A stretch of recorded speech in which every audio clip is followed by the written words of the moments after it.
Okay, so dear Dhamma practitioners, this is our ongoing meditation session. And be comfortable yourself and relax your body. So bring your attention to this bell sound and follow the sound, please.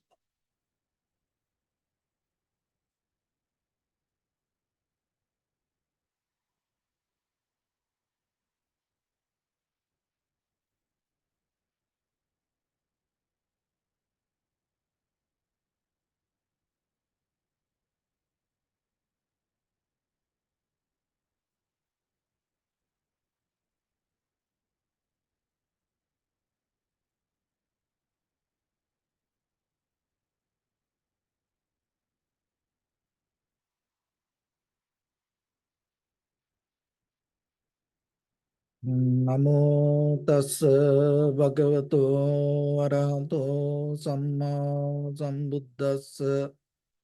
Namo tassa bhagavato arahato samma sambuddhassa. Namo tassa bhagavato arahato samma sambuddhassa. Homage to the Blessed One, the Exalted One, the fully Enlightened One. So, dear Dhamma practitioners, before we start our practice session, as usual, we'll take a few minutes to understand how this meditation will help for us to develop our conventional life, and at the same time, out of that conventional development, how you can gain your spiritual success. So as most of us know, now meditation becoming a very popular subject. And at the same time, it's kind of like a people more have a kind of comfortable to being in the moment and being in the present moment. Everybody look for that. So when you practice meditation, it is very important for yourself to know what you can gain out of this meditation and why you practice this meditation. What is the very purpose? Where are we heading? So when it comes to these meditation sessions, we mainly focusing towards two mental subjects. So here meditation we practice, we call the bhavana, that is the very authentic word, the Pali word. So the bhavana means it's a kind of like a translation come as a cultivation of the mind, development of the mind. So it is not about just being in the moment. We have a purpose, go towards the liberation or the nibbana. That is our ultimate goal. And at the same time, when you practice, our purpose is connected to the truth. See what is real. Experience the reality. So then always you have to remember, when you practice, so whatever the method you use, is it help for you to reach to the truth? Because being in the moment itself not going to bring us any kind of development. It will help us to keep that moment comfortable. But practicing meditation is more deep. So when it comes to this development of mind, we use two methods. One is called tranquility meditation. Another one we call vipassana meditation. So tranquility meditation means in the beginning, we bring our mind to the present moment. Why? Because our mind always jumping here and there. and moving to past or the future, and always there are thoughts. And so we have this busy mind, jumping monkey mind. So first we have to settle down. We have to bring our mind to the present moment. And once you come to that, being in the present moment is not our purpose. So then you have to use that present moment of mind to observe thoroughly, deeply, to have the critical analytical understanding regarding your own moment of experience. So when it comes to that, nature of the body, nature of the mind, nature of your emotions, nature of your feelings, so you recognize that. Why you need this recognition? Because you are responsible for that. You are responsible for your body. You are responsible for your thoughts. You are responsible for your mind. You are responsible for your emotions. You are responsible for your feelings. But when it comes to our day-to-day life, in this conventional world, most of time, we think other people are responsible for our, maybe the body, maybe especially our emotions and feelings. But it is not like that. So that's why you have to observe and recognize and understand it. So when you understand it, what will happen? You are capable to recognize what is behind it, how this arises, what is the very nature of it. And that will help you to get out of this fixations mind, because we mostly hold it to our fixations, thoughts patterns, habitual patterns, believing this should be like that, that should be like this. But when it comes to the very reality, nothing going to be the same, nothing going to be forever, nothing going to repeat again and again. There's always the change underneath this all. On the top of the change, we experience this everything. And at the same time, when it comes to understanding the very nature of the consciousness, that is the hard question that we have.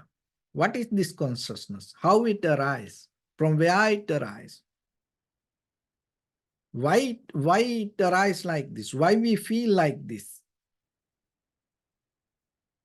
So, in the very first level, remember, just by thinking, using thoughts, using words, you can't find the solution for that.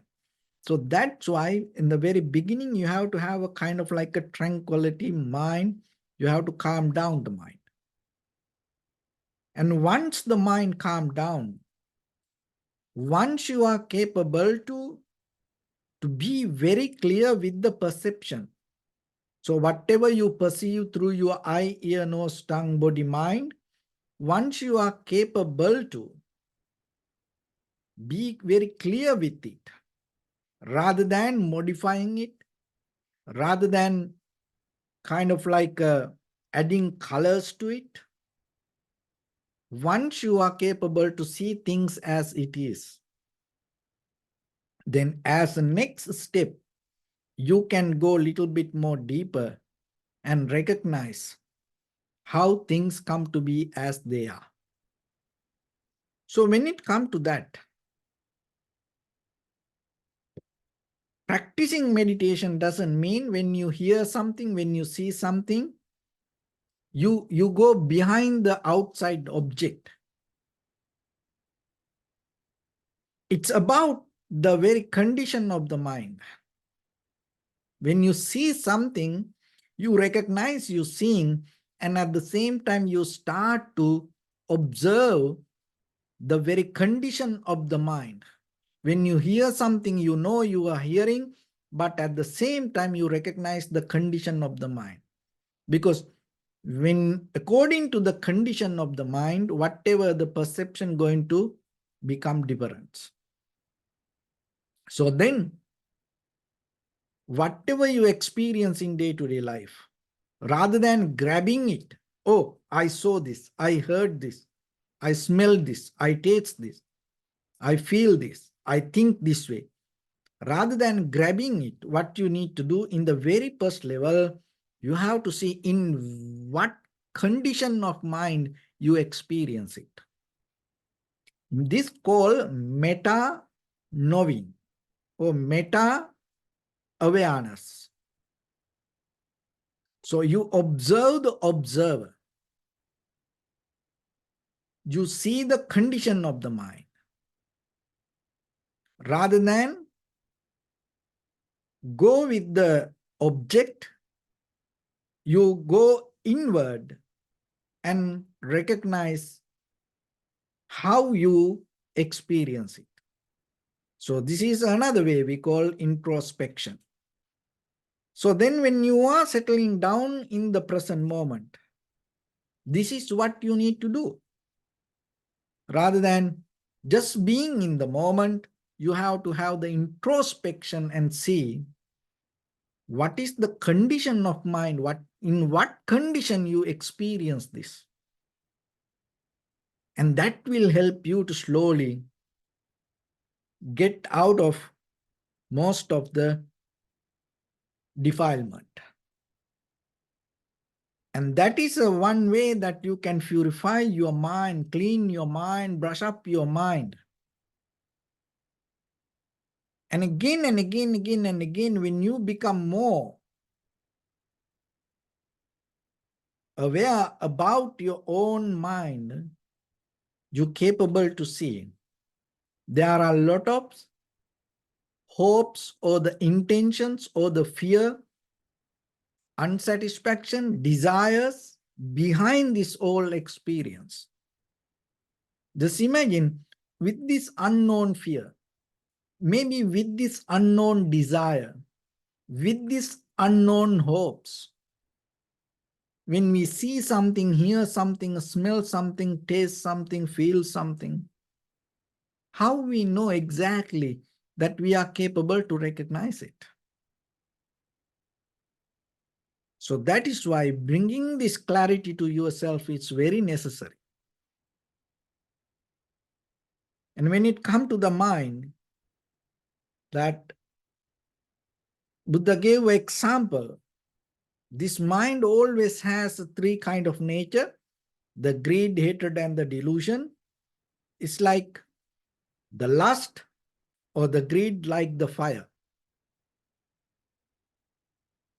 So this example will help you to navigate yourself.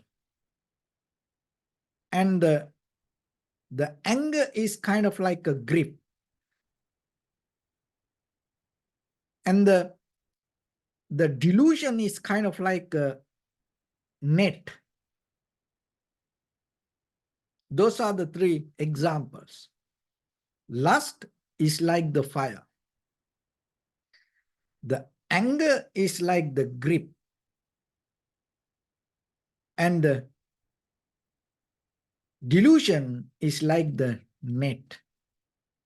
So then, when you have this burning desire,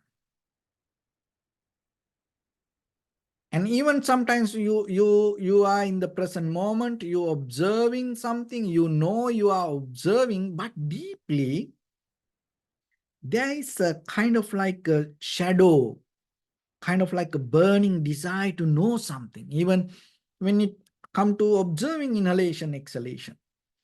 Maybe that you have a burning desire to know this inhalation, exhalation. Oh, what will happen next? What kind of experience come to me next? So like that, the mind always looking for something. You have to withdraw from it. Another thing is, that grip. And when you have the disturbed mind, unpleasant mind, maybe it's for something, unknowingly what happened, your mind get tight. That tightness you may experience through in many ways. But that anger is the very root cause. And the delusion is kind of like a waving, like a garment, tailoring a garment, and it's kind of like a networking, and don't know what is happening, don't know where are we heading, don't know the result, and it's kind of like more than the doubt. It's a delusion, is a kind of like that you don't know how things happens, but still you hold it to it. You don't know the end result, but still you hold it to it. But when it comes to practice meditation, to know the very nature of the mind is your responsibility. That is the main purpose of practice. Because that is what takes you to the truth. So then you have to have that intention to look into again and again and again. So what happened with these three nature? Fire, grip, net.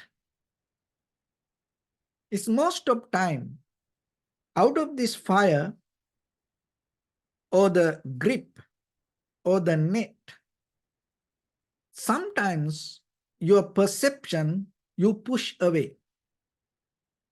Those are the reasons to push things away. When even a thought arises, you can push that thought away. So it creates a kind of like a journey. It creates a mental action, and it creates sometimes physical action. And that is what your existence. So when the fire is high, that means when the lust is high, always maybe you push something. Another thing is maybe you pull something.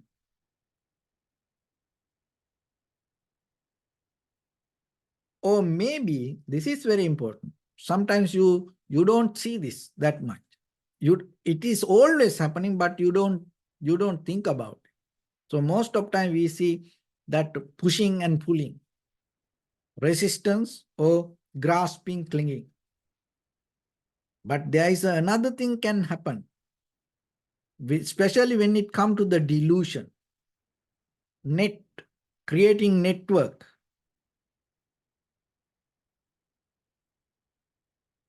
So remember the three nature, the fire, grip, and the net. Anger, delusion, lust. So sometimes your perception you pull towards you. Sometimes you push things away from you. And sometimes you go around it. That is something. Make you kind of like a dizzy, and make you kind of like a joy, kind of like a roller coaster.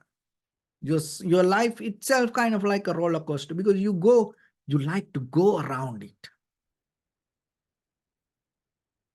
You like to go around dreams. You like to go around people. You like to go around the desire. Even though you know you can't reach, you can't get, but still you like to go around. That also is something that You have to remember. So sometimes we push things, sometimes we pull things, and sometimes we go around. So this all happens in our mind with one kind of like a nature. We always have this nature until we attain to the Nibbana, or until we attain to the liberation or the enlightenment. What is that nature? When you observe the mind, so this three nature is there, pushing, pulling, go around.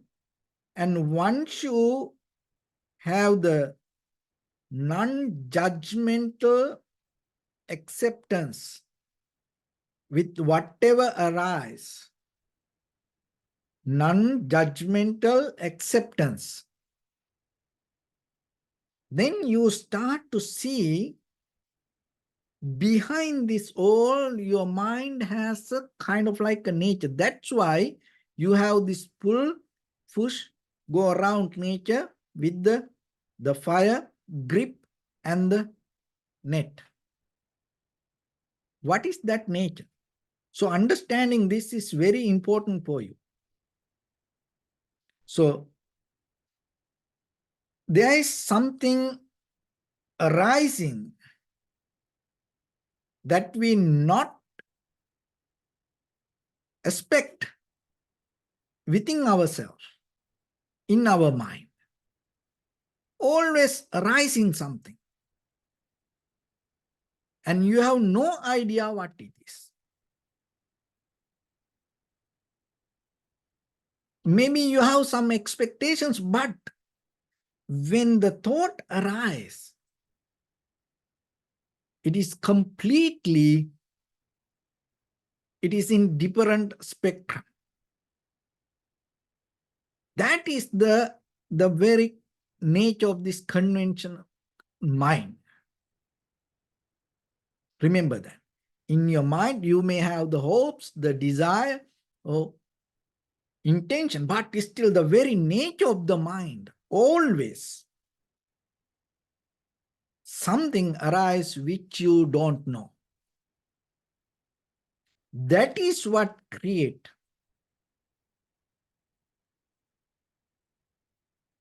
this push, pull, or going around nature. And you hold it to something, you like something, and then something arises that you don't know what it is. Maybe suddenly it arises and then you matching it. Oh, I like this one, but in my mind, I don't like it. And then you try to push it.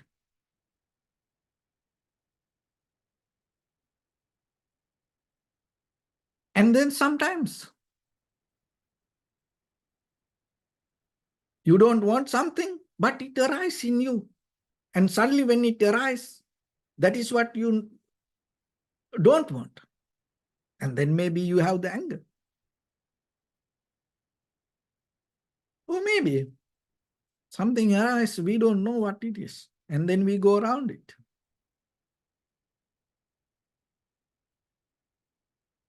So this always, we have expectations in this very conventional level, surface level of life, but in deeper our mind, things arise with any kind of that very, very unexpected way. So this is the truth that you have to understand. You have to accept. And then when you observe it without reacting to it, why this way this mind behave? Why does you, even though you hope something, you want something, you dream for something, but in the very next moment, something arises suddenly. You don't know what it is. And there are deeper mental formations. It used to be there. There's nothing wrong with it. Only thing was, it used to be there. Unconsciously, it used to happen for a long time now.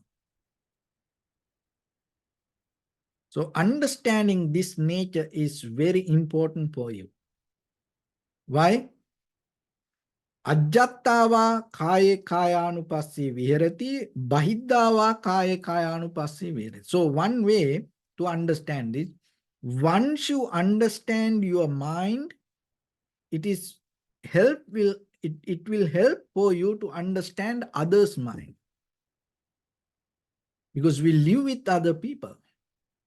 Their behavior sometimes affect for us. As I mentioned, that even though we are responsible for our own inner feelings, emotions, our day-to-day life, most of time we think they are responsible for this. No. So then the understanding the truth or the understanding the reality in the very core level, very foundation of mind will help for you to slowly withdraw from that point of view. What will make that more comfortable for you to be in the life once you understand this? So this is what happened. Once you know, listen this very carefully. Once you know your mind, even though you have hopes, dreams, thoughts, plans, the very nature of the mind, things arise completely different way. Things arise with the very unexpected way. So that is your mental nature. So once you know that, it's very easy for you to be with other people. Because when they say something, when they start to change, and or maybe, so whatever that you build up a relationship, you should know. Of course, for the moment, they can say yes to you. They can promise you something, but still you know the very nature of the mind. Why? Because what is in your mind, that things arise very unexpected way, it happened to them also. And sometimes in their mind, things arise very unexpected way, and they change everything. And now you know that. And that is where you recognize you can't depend on any other person. So that is where you build up a very sustainable balance in you, rather than depending from others. And that is where you become emotionally independent. That is where you start to know that whatever you feel, you are responsible for that, not that person.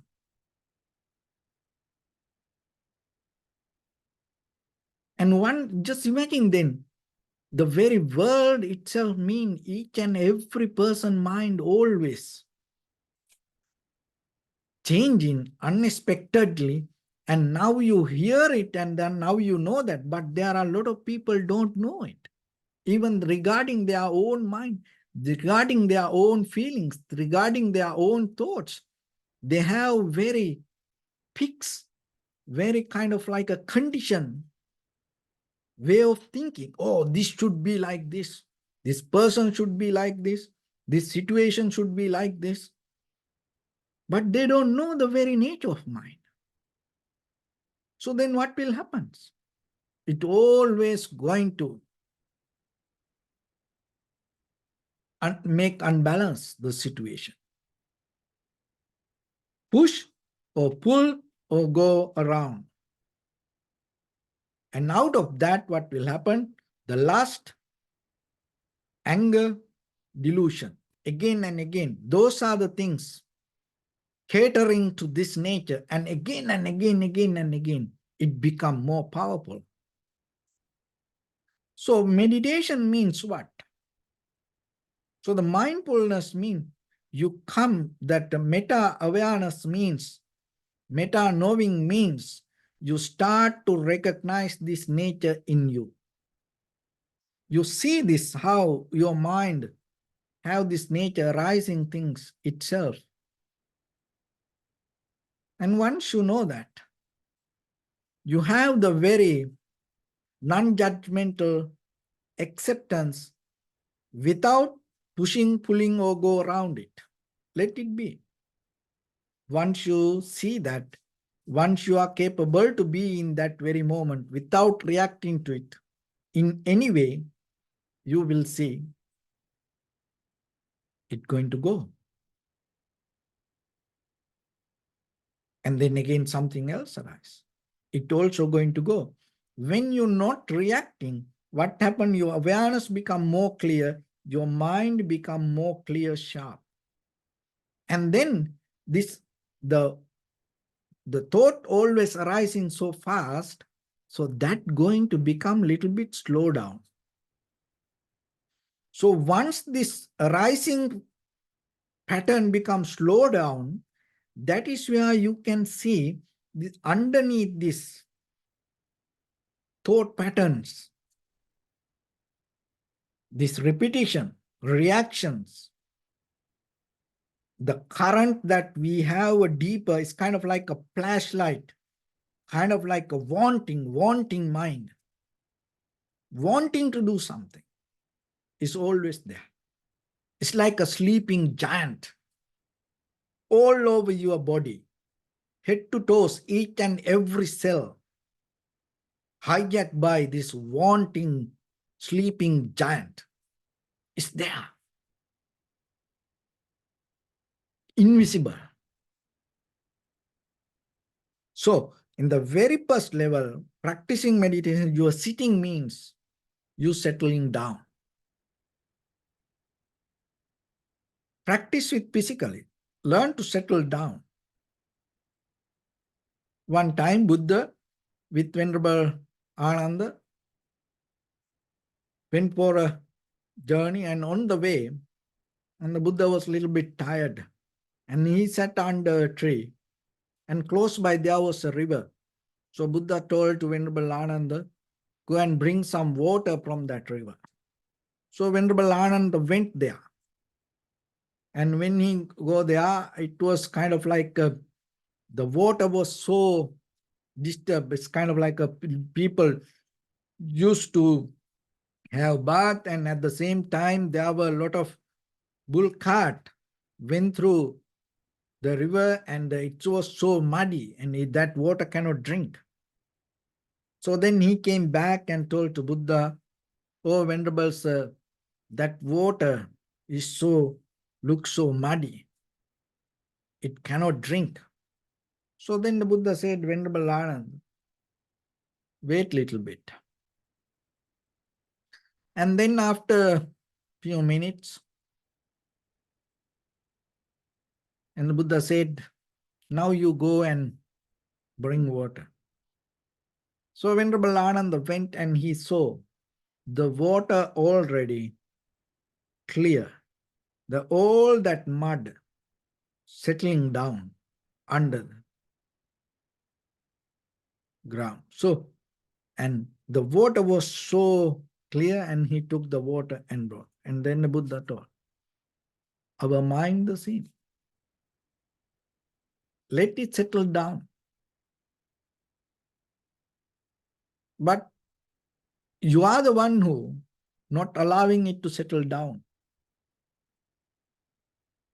But if you take one conscious decision, then you are the one who can allow it to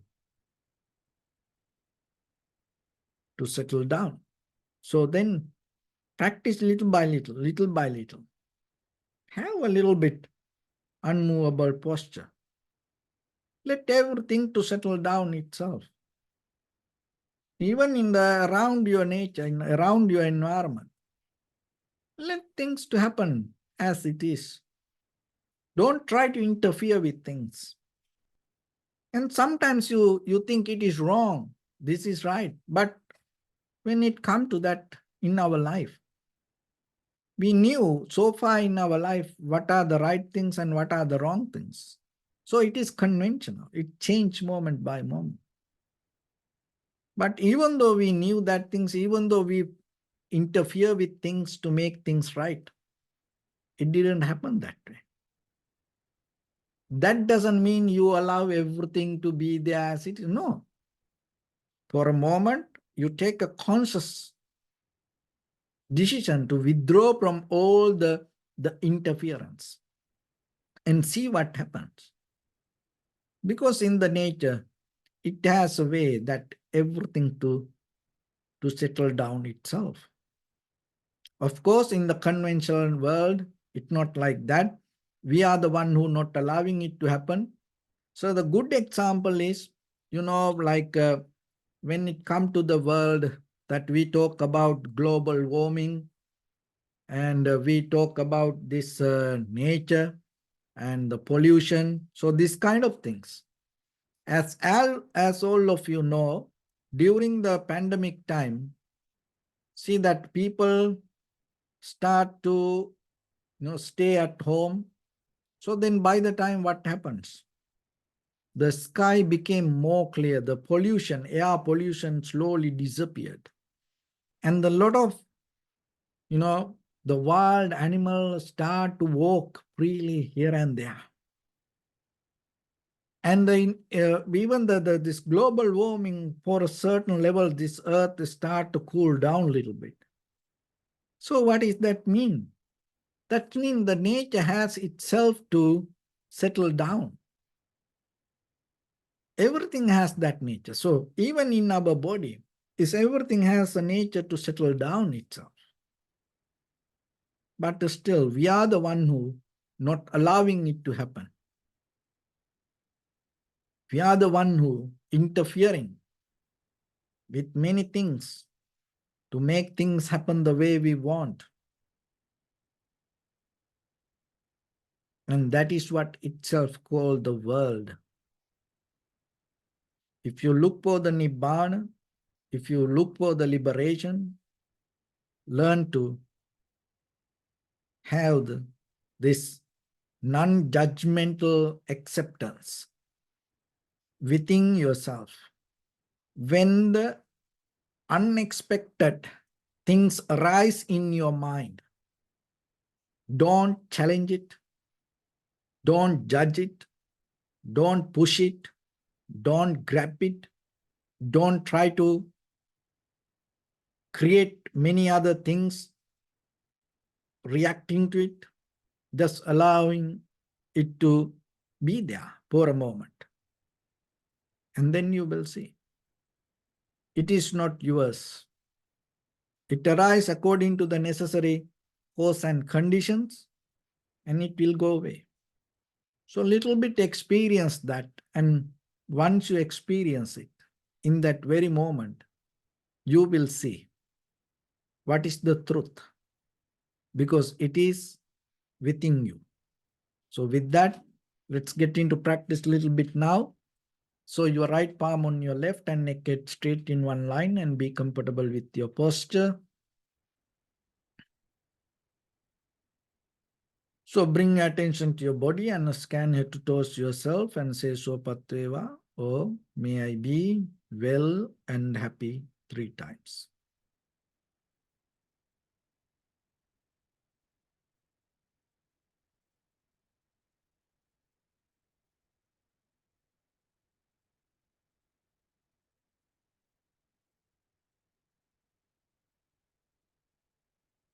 Take a moment and think. We gathered here in this moment to practice this ancient meditation technique. All the Buddhas, all the enlightened masters followed this path and achieved wisdom. So we also gathered here to accumulate that knowledge. In this moment with this sitting, may my body become more comfortable, may my breath be more smooth, may no difficulties come to me, may all the success come to me. Also think for a moment, This is the last moment we're spending in this very lifetime. And detach your mind from all your past memories and as well as any kind of future thoughts. Just try to remain in the present moment, observing the sensation of your inhalation and exhalation. So, in the beginning, deeply and gently, breathe in, breathe out 3 times and find the sensation, please.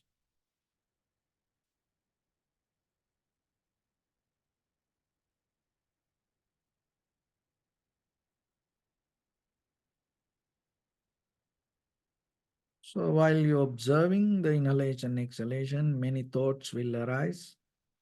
Don't react to it. Just keep your attention towards the breathing. And if you know something, just know you are knowing and be aware about the condition of the mind.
Bring your attention to your body, please.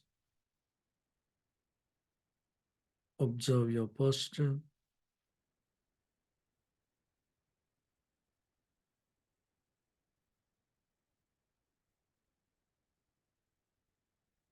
We cultivate loving kindness and compassion in our heart and radiate it as a light through entire your compound, village, city, state, country, world, around this universe. Also, as far as you can, through galaxies, other planets, stars. Reminding yourself like this. With clear intention, mentally repeat after me. May all living beings in this universe be well and happy.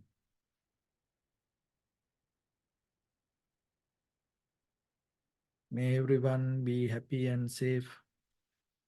And may their hearts be filled with joy.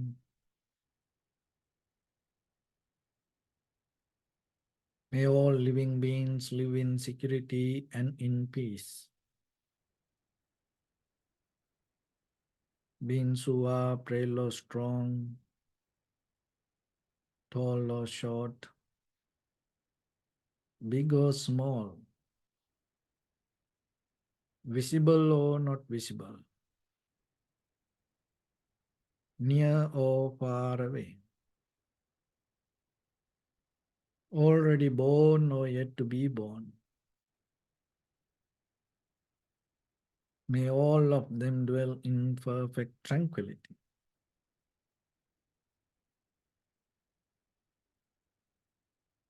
Let no one do harm to anyone. Let no one put the life of anyone in danger. Let no one out of anger or ill will wish anyone any harm.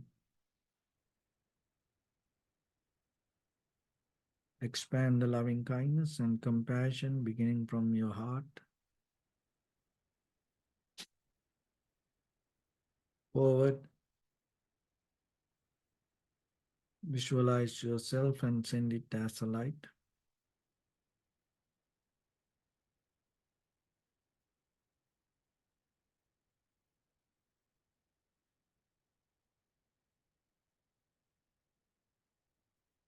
Your backside,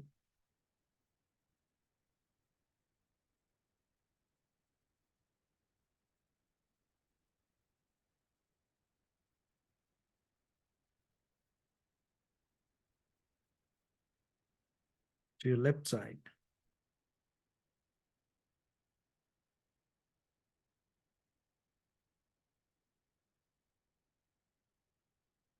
and to your right side.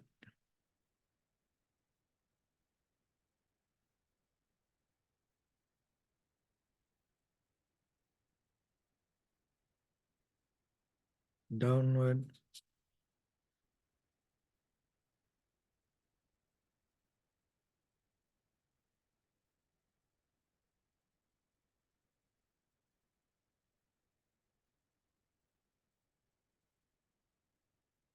and upward.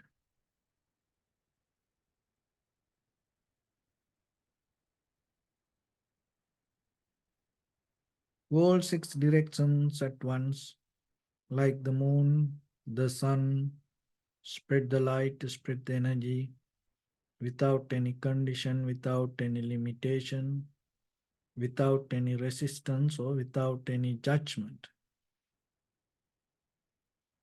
Let your heart to shine with the loving kindness and compassion from the bottom of it, with the maximum effort to the highest, wishing yourself, may all living beings in this universe be well and happy.